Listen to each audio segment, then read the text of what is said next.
So I knew how a set worked, but I really didn't know how you play a leading character yet. I didn't know all the tricks. So, if there was times when I was a little bit, what do I do next? You don't really know how to articulate that.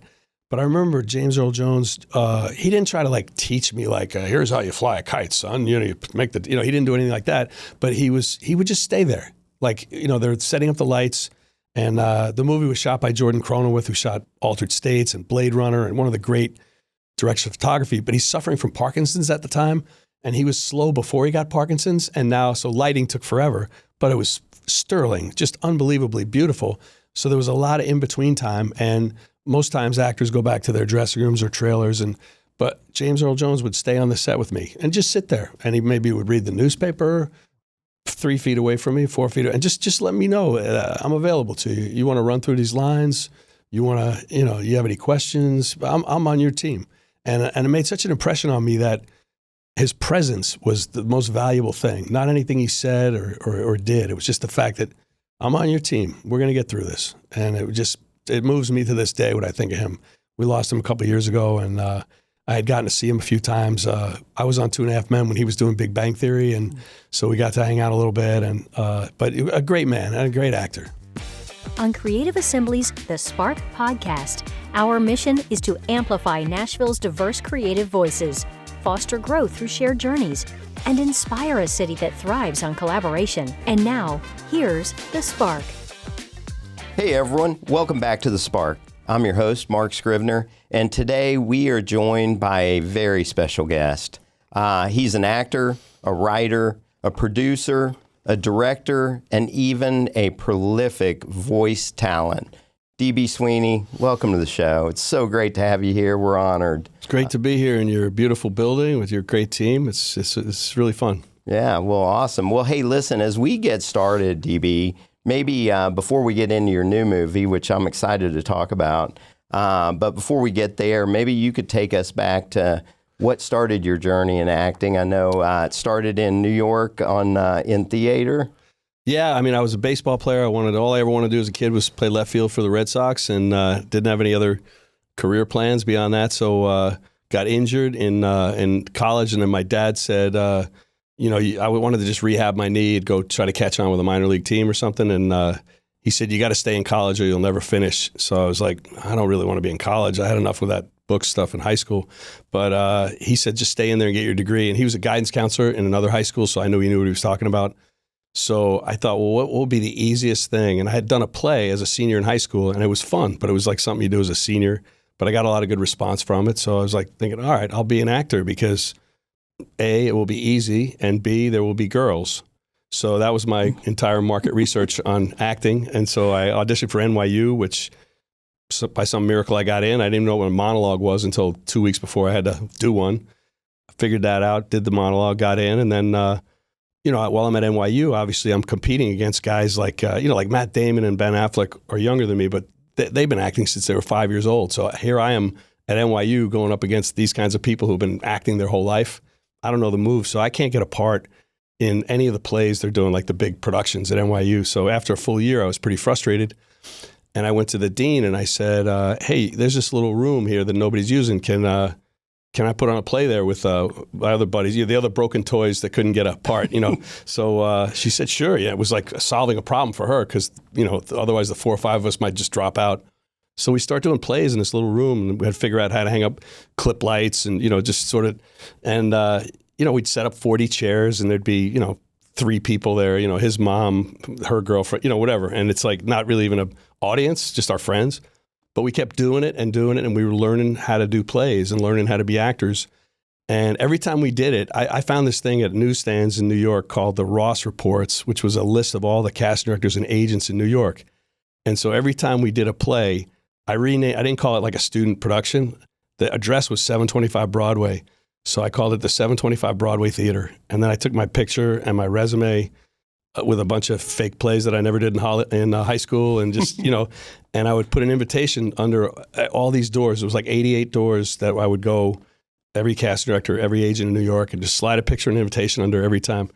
And about the 4th play we did, we're looking out and it's like, oh, there's your mom, there's his girlfriend, and who's that guy? And that guy was an agent, and he saw me, and signed me. And he wasn't a big agent or anything, but it was sort of like, wow, that's a pretty positive step. So, and then, it didn't happen right away, but then, I kept doing plays. I got a little part on a TV show. And then Fred Roos, who's the casting director, the late, great Fred Roos, who cast The Godfather and Outsiders, discovered everybody. And anyway, Fred met me and for another movie and that I didn't get. And then Francis Coppola was doing Gardens of Stone. And I got to meet Francis, had a callback, had another callback. And by the second callback, I was like, wow, I must be in the running, but they're not going to make me the star of the movie. So I started pitching myself for smaller parts in the movie. Francis later said he had already decided I was the guy, and they thought it was very charming that I was like trying to talk them out of being the star because I just wanted to be in the movie. James Caan was in it and James Earl Jones. So they ended up giving me the main part, and then that just changed everything, but just even before the movie was released, just the fact that Francis Coppola had picked me to star in his movie, all of a sudden I was on all these lists and getting offered movies. So it happened kind of fast, but I worked really hard for those several years. Didn't sleep much. And so, I'm very grateful, but I don't feel lucky. Yeah. Well, going back to just your baseball, I mean, after doing a little bit of research on you, I mean, I've heard that there was an opportunity that you could have played baseball in the pro level. And well, I don't know about that. I mean, I was a good player, but certainly good enough to play minor league baseball. But it's sort of like you could play in the SEC, but then maybe 5% of the players in the SEC go to the pros. Yeah. So in baseball, there's like A-ball, AA, AAA. I certainly could have played AA, maybe AAA. But you just never know. I was 18 years old when I got hurt, so I was not a can't miss guy by any means. Yeah, well, looking at like the arc of your career, like how did those early like Broadway days, like how does that affect the way that you take on roles today? Well, I mean, the theater background was really important to me because it helps you understand, the arc of a character, how to create a character, how to make sure that you don't, do everything right in the beginning. You want to save something for the audience. You want to have a surprise for the audience. And you want to keep it interesting for yourself. So that's what doing plays helps you to build those muscles. And then when I got into movies, it's such a different technique. You do a little piece here, and then it might be at the beginning of the movie, and then you do another piece the next day. That's the end of the movie. And so there's a lot more of keeping track of where you are in that arc.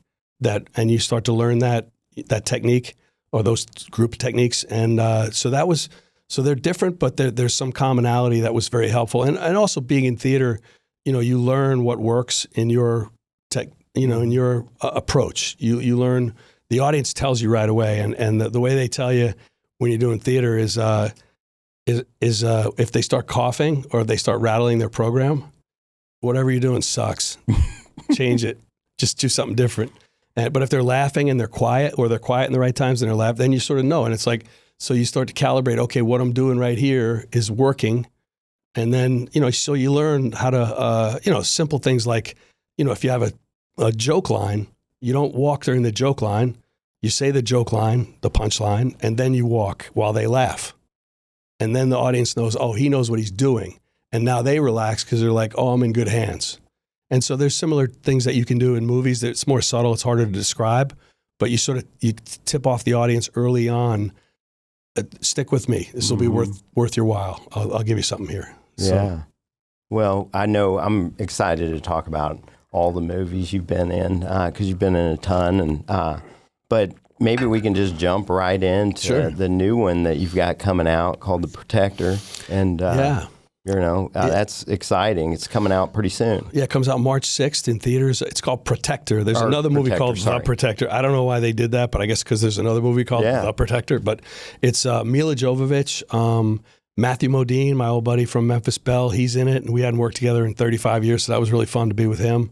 And Mila's terrific. I think I roll my eyes a lot of times when I watch these, girl power shows where a 100-pound woman punches a 200-pound thug and the guy goes flying, come on.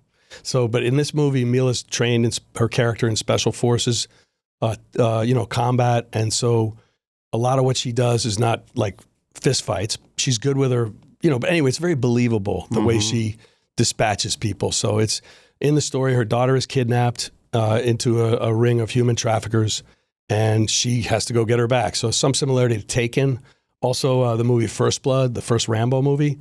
And that's a little bit more of the model for Matthew and my characters. Like Matthew's the Richard Crenna part, and I'm the Brian Dennehy part, the dirty cop, and he's the military trainer. So it's a fun movie, and you know, it was a less than $5 million budget. I don't know what the actual budget was, but it's a small budget movie. And for it to come out in theaters is very unusual. So they're coming out in, I've been told, 1,500 screens in March. So hopefully it's a big winner for everybody. Yeah. Well, when you first read the script for Protector, what drew you to the story and the character, Captain Michaels?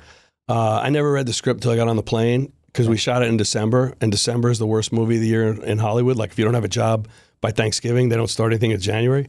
So they told me that it was Mila Jovovich and Matthew Modine in Las Cruces, and we give you this much money. I said, great, I'll do it. And then I got on the plane and I read it, and I was like, oh, this is actually good. I'd never done that before, but it was like, you know, it was that December filming schedule that intrigued me. Yeah. What are you the most excited about that story? Like in your part in it, what do you want people to know about it? Well, you know, Matthew Modine and I have a couple scenes together where we're butting heads, and you know, Matthew is just such an interesting guy. He's very eccentric, but he's authentically eccentric instead of somebody trying to put that on. After Memphis Belle, we came back to New York City, and we both were living there, and we wanted to open a coffee shop together. So we spent a lot of time, because in New York, there's a lot of these Italian-style coffee shops. And we were ahead of the curve, but we had an idea of an American-style coffee shop. This is like 1991, 92. And you know, we didn't have a mermaid logo or anything like that, but we had the same idea of like sort of democratizing that coffee experience, which is what Starbucks did. So anyway, we spent about half a year looking around at places and trying to find the right spot. It never came together, but it was a really fun time, you know, to be with Matthew, go have lunch, talk about coffee, you know, and instead of like, what script are you reading? You know, which can get kind of boring. Mm-hmm. What was the, like, it's interesting because I love all you guys and all those actors. So what was it like, that creative dynamic with you and Matthew Modine and Mila Jovovich? Yeah, I mean, Mila, all my scenes with Mila are remote, so we didn't actually have a face-to-face scene, but I did have a bunch of scenes with Matthew. And, you know, well, I don't do any spoilers, but, you know, we have like a physical scene, me and Matthew, and those are always, you know, tricky because like some actors, especially younger male actors, they don't always understand that we're just pretending to have a fight. Like you don't actually have to win the fight because it's pretend, and the testosterone gets up and the energy gets up, and then people get injured. So with Matthew, you know, he's a craftsman, and so we worked it out, the choreography of it, and it was fun to do because I felt safe with Matthew. He's a big guy. He's like 6'4" or something. And, you know, he's got long arms, and like he could, you know, if he is out of control, you could definitely get dinged up. But I felt great doing it with Matthew, and so that was really fun. And the director, Adrian Grunberg, is a terrific director. He directed Get the Gringo, and he was the first AD on two of my favorite movies of all time, Apocalypto, so he was first AD to Mel Gibson, and then Master and Commander, first AD to Ridley Scott. So I thought going into it, that was the other thing. I didn't just jump on the plane. I was like, I checked this guy out too. So, you know, it was really interesting working with him because he's a very talented man from Mexico City, and I think he's going to do a lot of great movies. Yeah. How do you, how did you prepare for like this role in comparison to maybe like the way that you prepared early in your career? You talk about young males in the industry. Like, is there a different way that you prepare for roles today than back then? Yeah, I mean, it's there's no more lead time the way there used to be. Like when I did Cutting Edge, I had 3 months to learn to skate. Lonesome Dove, I had 5 months to learn to ride. 8 Men Out, I had 6 months to learn to hit left-handed. And a lot of that time was, you know, self-created. You know, you pass on another job and, you know, work on the thing you're working on. So those were really fun days to really learn a new life skill like that. That was unbelievable. But in this case, you know, I'm going there. I landed on a Tuesday. We're going to shoot on a Friday. So it was set in Las Cruces. We're filming in Las Cruces. So I'm playing law enforcement. So, you know, I don't wait for the producer or anybody to set anything up. I just go to the police station and I introduce myself. I say, hey, look, I'm playing this part. And I go meet the chief of Las Cruces. And he's very different than this character in the movie who's taking money from the cartel and is corrupt and has fancy suits and stuff. But you look around and sniff around and see if what can I borrow from this actual world to put into the fictional movie world? And, I didn't really particularly find anything with that, but that gives you a confidence that, okay, I'm familiar with what the Las Cruces police station looks like, what my office would look like, what this world is like. And then when I go on the set where the set designers and the director and everybody have created their version of the world, you see if there's anything you can bring from that real world into this pretend world, you do it. But pretty much it's fun to find out, how other people go about their business and how, pretend to be this other character. So I'll do it at whatever time I have. I'll use that time to try and immerse myself in the world of the character. I wanted to invite you to our next Creative Assembly gathering. It's our relaxed, bi-monthly networking event in East Nashville, where ideas spark over drinks and creative collaborations come to life. We meet at 1530 Riverside Drive with light snacks, refreshments, and plenty of free parking. Whether you're an agency owner, part of a creative team, a freelancer, student, or even a business owner curious about collaboration, you're always welcome at Creative Assembly. RSVPs aren't required, but they help us plan for space and treats. Just search Creative Assembly Nashville on Eventbrite or visit creativeassembly.agency/events for details and the RSVP link. Come ready for connections, conversations, and creative collaboration. We can't wait to see you there. Well, DB, you've worked with some legendary actors, and James Caan and James Earl Jones. That's amazing. How did they shape your early career in this industry? Yeah, Jimmy was, I'm not gossiping because it's all been talked about, but Jimmy was having a lot of trouble with drugs at the time and doing a lot of coke, and I didn't really know what that was. I grew up as an athlete and I'd heard of cocaine and everything, but I didn't know how people behaved on cocaine. But he was always very manic, and then he'd be 4 hours late, and so it was chaotic. And by contrast, James Earl Jones, who's such a massive presence in every way, I'm still trying to figure it out. I mean, I had a small part in a movie the summer before, the fourth guy on the right. With a movie with Virginia Madsen and Craig Sheffer. And, so I knew how a set worked, but I really didn't know how you play a leading character yet. I didn't know all the tricks. So, if there was times when I was a little bit, what do I do next? You don't really know how to articulate that. But I remember James Earl Jones, he didn't try to teach me here's how you fly a kite, son. You make he didn't do anything like that, but he would just stay there. They're setting up the lights. And the movie was shot by Jordan Cronenwith, who shot Altered States and Blade Runner and one of the great directors of photography. But he's suffering from Parkinson's at the time, and he was slow before he got Parkinson's. And now, so lighting took forever, but it was sterling, just unbelievably beautiful. So there was a lot of in-between time. And most times actors go back to their dressing rooms or trailers. But James Earl Jones would stay on the set with me and just sit there. And he maybe would read the newspaper 3 feet away from me, 4 feet, and just let me know. I'm available to you. You want to run through these lines? You want to, you have any questions? I'm on your team. And it made such an impression on me that his presence was the most valuable thing. Not anything he said or did. It was just the fact that I'm on your team. We're going to get through this. And it moves me to this day when I think of him. We lost him a couple of years ago, and I had gotten to see him a few times. I was on 2.5 Men when he was doing Big Bang Theory, and so we got to hang out a little bit. But a great man and a great actor. Mm-hmm. What a legend! Yeah. Well, you've also branched out into other areas in screenwriting and directing with 2 Tickets to Paradise. Tell us a little bit about that. Yeah, I'm a New Yorker, and 9/11 affected everybody, but I think it hit New Yorkers harder.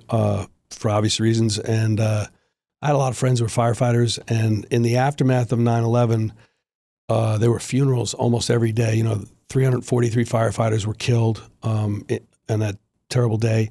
And they sort of knew they were dead, but they didn't have a funeral until they found some remains. So once they found remains, they stopped all the recovery work, honored the exit of the remains from the pit, and then there would be a funeral over the next few days. So there was a rolling schedule of funerals into that next spring where, and all the firefighters, the surviving firefighters wanted to go to all the funerals to honor the fallen. And people would come in from fire departments all around the country. So there are 10,000, 15,000 firefighters at a funeral. It was very moving.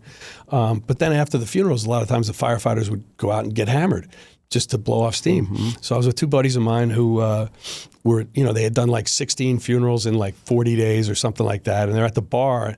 And these guys are younger than me, but they were hitting it hard. So I was like, hey, guys, maybe you got to take a night off from the bar, like why don't you go bowling or something, or why don't you go to the movies?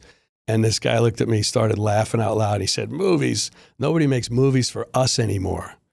And, he wasn't talking about firemen. He was just talking about the people in the flyover states, the people, like the people here in Middle Tennessee, and Hollywood tends to be very much, a lot of the movies are made tailored to the interests of people that live in Manhattan and, at Los Angeles and maybe Santa Barbara and maybe, north of Chicago. It's like very targeted what their interests are and the kind of stories they tell. So what he said, it just hit me like a dart in the middle of my forehead. And I was like, wow, so that's what I'm going to do. I'm going to write a movie for these guys. And so my friend Brian Curry and I told him that story and he was like, yeah, let's do it. And Brian actually went on to the next movie that Brian wrote after Two Tickets to Paradise was Green Book. And so obviously he went on and won Oscars for producing and writing that, an enormous success. There's similarities between Two Tickets to Paradise and Green Book. Obviously they have a gay black protagonist. There's a whole Jim Crow racism element to it that we don't have in Two Tickets to Paradise. But we do have three idiots from the north going south on a road trip causing trouble, which is a little bit of the story of Green Book. And we're also, both movies have a blue car, a big blue car. So it's, but anyway, that's where the similarities end. But anyway, it was a great learning experience for me. I mean, in hindsight, I probably, I bit off more than I could chew in a certain sense. I mean, I only had $2 million and it's a huge movie. It's like, at one point we were going to sell the script and they ran a rough budget of like $26 million to make it without stars, as they say. And so I made that same movie shot for $2 million. So, certain things had to go. Like there was no costume designer. That was me. Like I didn't take all these credits because I thought it would look stupid in the credits. Like have my name. How many times can you put your name? But, but I made some deals, where I had people come in to read for a part. And I would say in the little description, it's like, okay, your character is a nurse at an assisted living home. He makes $36,000 a year. He drives this kind of car. I want you to come in for your audition with the kind of clothes that you think he would wear. And then if they came in and they were a good actor and they had a article of clothing, top or bottom, that I liked, I would take a Polaroid, 2 Polaroids. I would hand one to the guy. I'd say, you're hired. I'd say, well, when you come back, if you don't have that top, I'm sending you home. And then maybe I'd give him some pants when he got there that day. Carhartt was a great sponsor for us. They sent us a huge tranche of clothes. So basically, I just thought, let's get the actors involved and help create their characters. And they weren't always right about the costumes. But by doing that, all of a sudden, I had solved this enormous, problem in my budget where I could I'll take care of that part of it as well. But that's more than you should be thinking of if you've written the movie or co-written the movie, you're starring in the movie, you're producing the movie with your own money, directing the movie. It's just a lot of pressures, a lot of things going on. With all that said, I'm very proud of the movie, and I think we accomplished a lot. Yeah, well, I heard that it wasn't easy for you, but you chose to self-finance this movie instead of removing a couple specific lines. And I just think that shows a lot of integrity in the creative world. But maybe can you talk about that? Yeah, well, the origin, as I said, was to honor these firefighters and by extension all the people that were going to be affected by going to war in Iraq and Afghanistan. Obviously, in 2002, we didn't know that. Well, we kind of knew Afghanistan was coming, but you could tell 9/11 was going to be an era of trouble because there was a mood of we need payback, and so you knew Americans were going to go overseas and try to even the score. As misguided as I think the Iraq War was in hindsight, that was the impulse for it. I think why it happened. But starting with the origin of these firefighters and making the movie for them, in the story, for people that haven't seen it, it's 3 guys on a road trip going, just kind of talking nonsense in the car. And so I had this one line in the movie, which was, these guys are quizzing each other. All right, would you rather have sex with Roseanne or get hit in the head with a hammer? And it's it's stupid stuff like that, right? But one of the serious ones was, okay, Super Bowl MVP or Medal of Honor? And the one character goes, Medal of Honor. Nobody's shooting at you in a stadium. And I thought it was, number one, a very good exchange. But number two, it was it kind of gets at the heart of what we're trying to do, who we're trying to talk to in the movie and who the movie's for. And the studio said, that line's too political. Can you take it out? And I was like, political?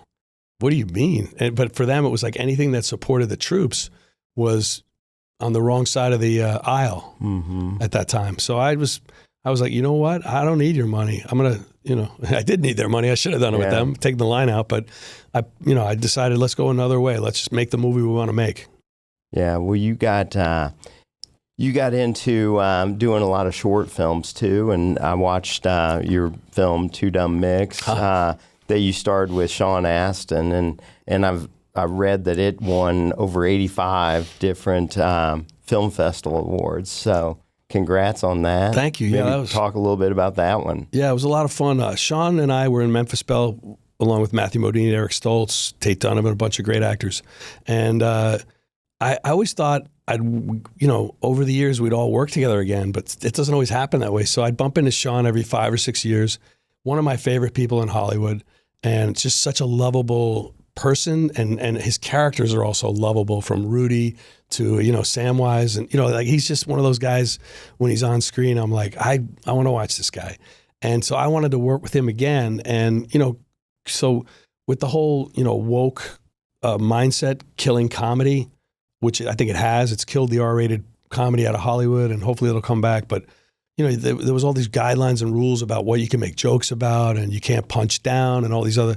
And I thought, okay, well, the only acceptable butt of a joke is a straight white male. So I said, I'm going to write 2 idiots who are just losers, and then nobody can complain when I make fun of them. So, and I've always loved like Abbott and Costello and Laurel and Hardy, and the slapstick element of those stories that they told. So I wrote this thing and I pitched it to Sean. And he said, yeah, let's do it. So we did the thing, and I never knew anything was going to come of it. It was pretty much just to do something with Sean, and then submitted it to some film festivals, and it just caught fire. And all of a sudden everybody was like, that's the best comedy short of the year. And so that was really fun. And then, so I wrote 9 more of those episodes, but Sean has gotten really busy being the president of Screen Actors Guild. And so anyway, so we may go back to it or not, but I love working with Sean so much. Yeah, what do you think were the keys to success with that one? I think in a period where people were sort of cowed away from jokes and comedy and inappropriate humor with quotes. I think it was refreshing to people just to have people say stupid things that are funny. Yeah, because that's the essence of comedy, and somebody's got to be the butt of the joke. Otherwise, there's no joke. So if all these protected groups are off limits from jokes, it's like, all right, well, let's make fun of these guys and let's just have a laugh. And then it kind of, it was in the post-COVID era, it came out, and, people really were ready to have something, non-political, non-controversial, just funny and stupid, frankly. Yeah. Well, just for our audience, for their sake, like maybe could you talk a little bit about like doing a short film versus some of the larger films that you've been in? Like, what's the biggest difference there? Well, money. I mean, you got to raise a lot more money to make a feature, and you can do a short film in 1 or 2 or 3 days, or you can do them very quickly. I did one here in Nashville with a guy named Baron Boddicker, who's a very good young actor, and he wanted to do a film. We shot on 35 millimeter. We did it in a day. It's just being finished now, but it's called Glimpses. It's based on a novel from the 1920s by Edith Wharton, and anyway, it's just you can get a lot of people to come together on your crew for a day or two, maybe for a little money or no money, and it just lets you can't get people to come work for free for 3 weeks or work for nothing, and you shouldn't. But everybody wants to work, so that's the appeal of the short film. I think is that let's all get together, and like I hadn't worked with Sean in 30 years, so it was like just to get together with Sean and shoot was awesome. And sometimes you can get somebody who maybe they've been like a camera operator on bigger shows, and now they get to be the director of photography. Or you get a guy who was like the boom operator, now he's going to be the sound mixer. So everybody's got a chance to maybe up their game a little bit and sort of prove they can do the next level of responsibility. So I really like short films. The biggest appeal is that they end, because if it's not working, it's over tomorrow. So. Yeah. But I just love to work. I probably work too much. You're supposed to conventional wisdom is you're supposed to like turn all this stuff down. But I feel like, you know what, I like working, and I can't, they're not offering me The Godfather this week. So, maybe I'll just do this other thing here and try to make it as good as I can. Yeah, well, everything I've read about you is that you are one of the hardest workers in Hollywood. So you've got that. Oh, that's good. Yeah, I guess. What? So you maybe I should be making it look easier though. I don't know. So you go from New York to L.A. I'm sure there were other stops along the way, but what got you to Nashville? My daughter was a freshman at Belmont 3 years ago, and I just wanted to be near her. My son was a senior at Alabama. I know that's very unpopular for the Tennessee fans out there. But to make up for it, my daughter transferred from Belmont to Tennessee. So now I'm all Vols all day long. So it was to be near my kids, and I've always loved coming to Nashville. I have a lot of friends here. So, it was kind of like, here's the next stop. Yeah. Well, I know Nashville has a bustling TV and film scene right now, and trying to get more and more of it with tax incentives and whatnot. But what do you see in Nashville in the movie? Well, there's a lot of assets. The film incentives are very important to be competitive, because producers just look at the bottom line. I mean, you can go to New Mexico with your movie, and if you spend $10 million in New Mexico, 6 months after you finish, you turn in all your receipts, state of New Mexico writes you a check for $3 million. So that's like, you make raise $7 million, make a $10 million movie. It's hard to compete with that. I'm not exactly sure what the situation is in Tennessee, except I've heard anecdotally that they don't pay right away. They don't. I know one guy who did a movie 3 years ago. He's still waiting for his incentive money to come back. And that's a real drag on trying to get future investors, because it's such a risky investment. I mean, not all movies. Some movies are very secure. Like there's 3 bulletproof genres. If you keep your budget under $10 million, and it's a family movie, family and faith-based, thriller, and horror, really like genre horror like that. And then science fiction. If you can do science fiction cheap, like those 3 genres, if you keep your budget low, there's always an appetite for those kind of movies. So really under $5 million, you'll never lose money. But even if you keep it under $10 million, there's ways to be profitable. But the movies that lose money currently in Hollywood generally have budgets between like 10 and 40 million, because they can't compete with the $100 million movies. And if you're going to release a $40 million movie, it's got to do 80 million in the box office to break even from the budget of the movie, but that doesn't include the marketing expense. So a $40 million movie coming out, they're probably going to spend $20 to $40 million to market it. So now your negative cost is 80 million. And if you sell $80 million worth of tickets, 40 million of that goes to the theater owners. So you're only at 40 million. So now it's a long road to get back to break even through streaming and through all the other. Back in the days of VHS and DVD, you could come out and, like, I think the cutting edge maybe that made 30 million in theaters, cost about 15 million. So it was already getting close to break even in theaters. But then VHS and DVD, I mean, they were printing money on that one because people had to buy them. But streaming now, there's not as much money there because, it's a subscription base. So Netflix isn't going to say, we got 2 tickets to Paradise this month.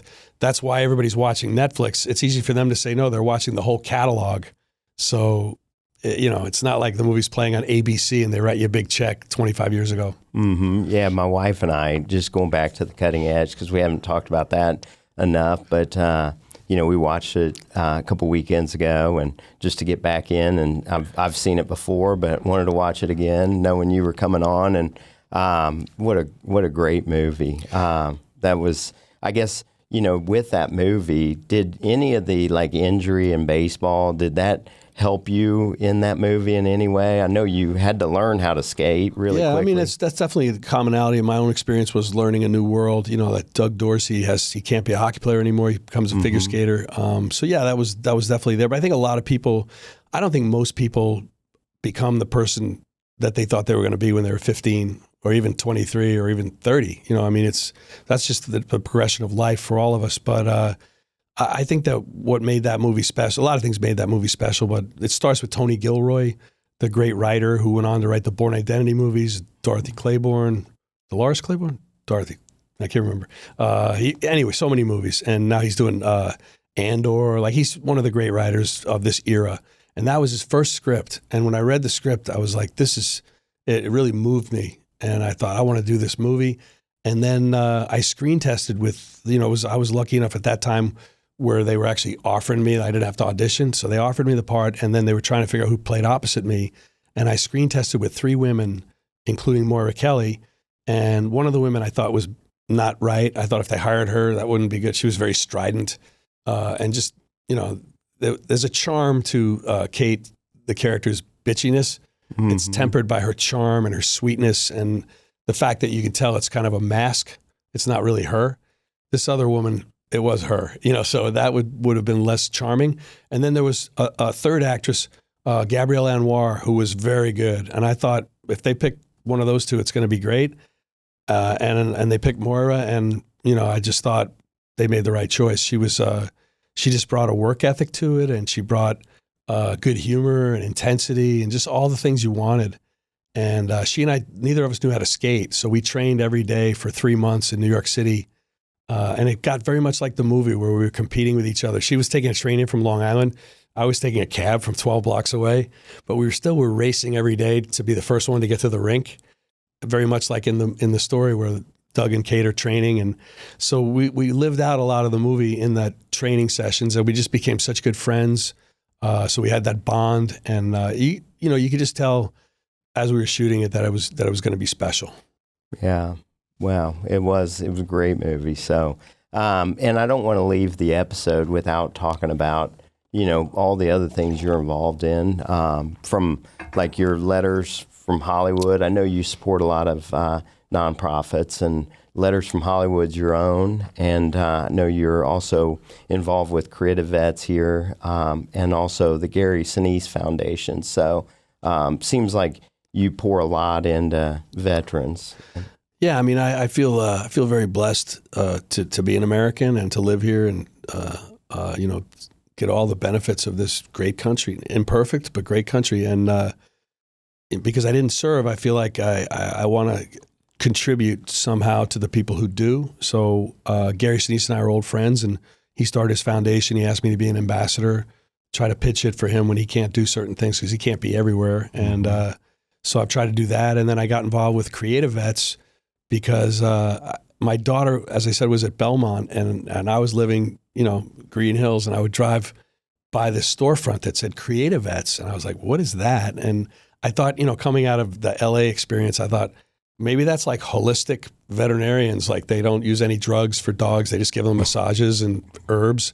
I like creative veterinarian, I don't know. Mm-hmm. But then the next time I drove by, I was like, well, there's awful lot of American flags and stuff around there. So I just thought, I'm going to go in there. And so I walked in and introduced myself to Richard Casper, who started it.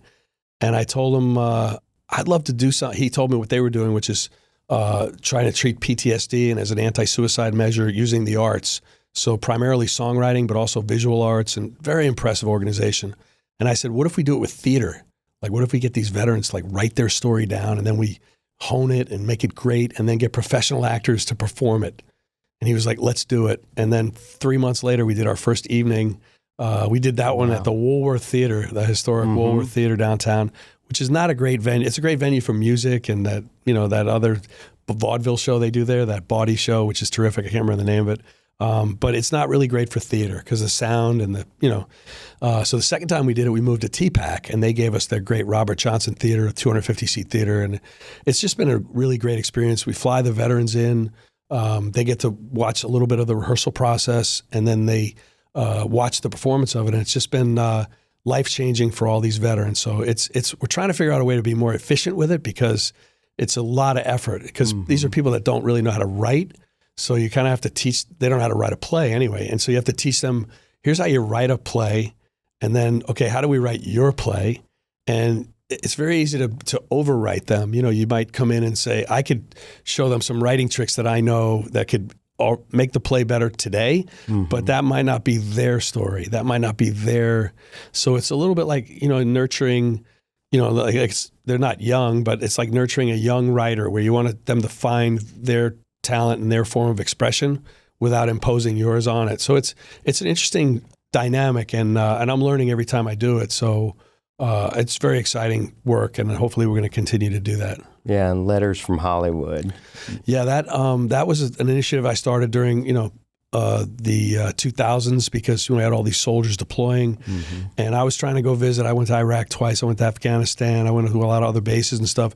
But Hollywood, and there are definitely a group of people that do support the troops a lot. So it's not all of Hollywood, but most of Hollywood does not support the troops, or they don't. They feel like that represents, like, you're red pilled if you're supporting the troops. And for me, it's not political. I went to Afghanistan in 2009. I got back, and somebody said to me, "What are you doing? Why are you supporting the war effort?" I was like, you know what? I don't know if you had to look at the Constitution, but the commander-in-chief is Barack Obama. That's your guy. These are his troops. I'm supporting your guys. And the person looked at me like, I never thought of it that way. But so, it's a little bit of an uphill battle. So anyway, I got Letters from Hollywood. I thought that was a kind of a nostalgic idea from World War II. Celebrities used to write letters to troops and stuff. And I thought, what if we get a message from Joe Mantegna and, somebody, Larry the Cable Guy, whoever the case may be.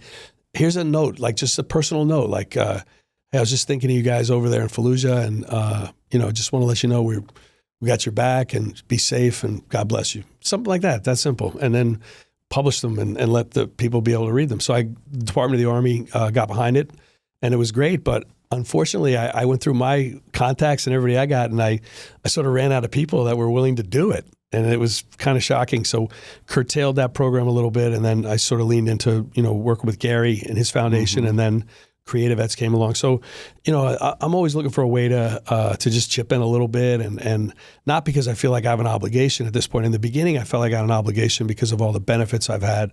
But now I do it because it's inspiring to me. Like I go to unfortunately, because of Platoon and some other Hollywood movies, Hollywood has this view of like our military that it's like, yeah, that's where you go if you can't get a job at Walmart. That's where the losers go. That's like, it's a jobs program, and it's, whatever. And there are some people who have no other options, and they join the Army or they join the military because financial reasons, family reasons, and there's nothing wrong with that. But there's a really strong percentage of people who are in the military, in my view, who join for idealistic reasons. They believe in the country. They want to serve. They want to do the right thing. And so those young people inspire me. It makes me think there's hope for the country, that we're still producing people that will put their self and their career aside, or whatever career they might have, and say, you know what, I'm going to serve. And so that inspires me. I draw a lot of energy from that. Yeah, well, thanks for all you're doing there, DB. That means a lot. And I know you've also been doing a lot of voice acting in the past, and I think you're the voice talent for the Oprah Winfrey Network, and you've done Dinosaur and many others. You want to talk about that? Yeah, that's my favorite job. I'm like all my jobs that I get to do, but I love the voice acting because I was really a radio guy. Like when I started out as an actor, I used to listen to Bob and Ray, and and I just loved the radio comedy, and I love they call it the theater of the mind, where you kind of close your eyes, or you're driving your car and you're imagining these guys. So I had a real connection to that, and that's what made me curious about voiceovers in the beginning of my career. And then I just, built it as a skill. I started doing, I was the voice of Bud Light for 11 years, which is the best job I ever had. They were allowed to use me 3 days a year. They never did. They used the same, for the great taste that won't fill you up and never let you down, make it a Bud Light. They just used that same one like on 150 commercials or something. And they would call me up and say, hey, you want to go to the Super Bowl? I was like, yeah. Because, they would have seats, and you want to go to the baseball all-star game? Yeah. So it was really great. Those people were awesome. And then I was linking cars for a while, which was really fun because they give you a car to drive. You can't keep it, but you get to drive it while like a lease. And now I'm on this show, Mountain Men, which is going into its 15th season right now on History Channel. And it's like basically men and women that live off the grid and, make their own clothes and hunt their own food. And it's a real escapist show for people, and it's been one of the top shows on History Channel for all these years. And when I first did it, I was kind of very negative about like reality TV. I won't do that again. I did a couple of quotes already. That's so stupid. But anyway, so these guys and women are living off the grid, and I thought, well, wait a second. We're supposed to act like the bear might eat the guy. Like there's a camera crew there. Like it's fake. Right. So I was like, really? I don't know. So I thought, when they asked me to audition, I thought, okay, well, I'll make the voiceover like I'm a mountain man, like just to get into the spirit of the thing. So I did this audition where I was like, deep in the woods of northwest Montana, he started to look over there, like not as bad as that, but sort of like that. And they loved it. And then the show became a hit, and I was like, oh, geez, I'm tied to this voice. And so I started to like wean it. I started to normalize it a little bit. And they agreed with that too. So now we're 15 years in, and I've gotten to meet some of the guys on the show. Who there's one guy who chases. They're not allowed to kill mountain lions in Montana, which is probably a good thing. But the mountain lions want to eat cows or calves. So this guy has dogs, and when the mountain lions come in, he chases the mountain lions up the mountain for like 12 miles away to scare them off. And it's just a great guy, great character, and so it's been awesome. I've gotten to go to Montana, which is a state I'd never been to, a couple times, and so that's been really a great show and a great blessing. Yeah. What advice would you give to a young creative person here in Nashville that's that's looking to break into this industry? Get together with your friends and use somebody's iPhone and make a movie. Make a short movie, make a full-length movie, make a 1-minute movie. Do whatever. Just go. Don't wait for. Very few people have their careers ignited by agents or even, they're at the very top. I mean, the guys that are making, Brad Pitt and guys like that. Yeah, sure, they get offered 30 movies and they pick one. There's probably 30 people like that in the whole industry, and it changes. And it's not always the same 30, but I'm not in those 30 people, and neither is anybody else here in Nashville. And the answer for all of us is do your own thing. And because you might do something with your buddy, and 5 years from now, your buddy figured it out, and he's the next Quentin Tarantino. Or maybe not. Or maybe he's just he's a producer of a voiceover thing, and you get brought in on that. So anytime you're on a set, anytime you're working, anytime you're moving forward, it's better than sitting home. And because being an actor can be very depressing if you're waiting around for other people to make it happen for you. But it can be great. You get out there with your friends, do a play. If you want to, you're a young actress, you want to play Juliet, find somebody to play Romeo. Let's go. And do it in a garage somewhere. And it doesn't matter if anybody comes, because you're getting better every day. And you're also feeling better because you're working on your craft and trying to figure out what your craft is. And so I think that's the only pathway forward to have any chance, because the numbers are daunting. I mean, as I mentioned, Sean Austin's my buddy. Screen Actors Guild, we have 180,000 members. I think 96% of those people do not make a living as an actor. So that's, if you sit home and start thinking about that, you want to, it's crazy. So you can't think about that. You have to be like, you know what? I can't focus on how hard it is. I have to focus on how fun it is and what I can do with my friends. Mm-hmm. What great advice. Thank you for sharing that. I guess as we start to wrap up, DB, is there anything maybe that I didn't ask you that you'd want to share with the audience? Yeah, well, this morning I was actually on Grok, and I asked for a cure for cancer, and it gave me one. So if your viewers would like, I can cure cancer right now if you want me to. You would be able to. I could just lay that out for everybody. Yeah. No. I mean, I it's been great talking about everything.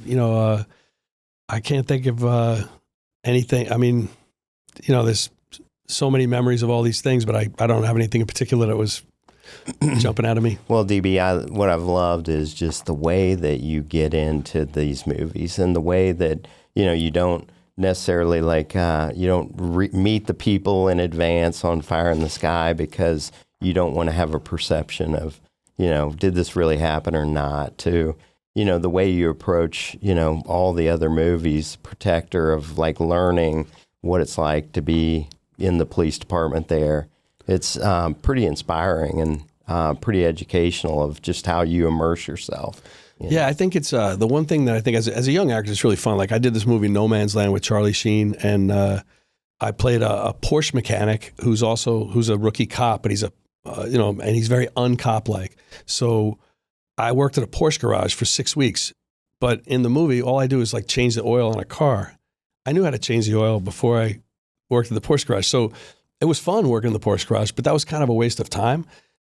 If I had read the script more carefully, I would have known that it's more important that I learn how to steal cars. And I did spend some time with a car thief.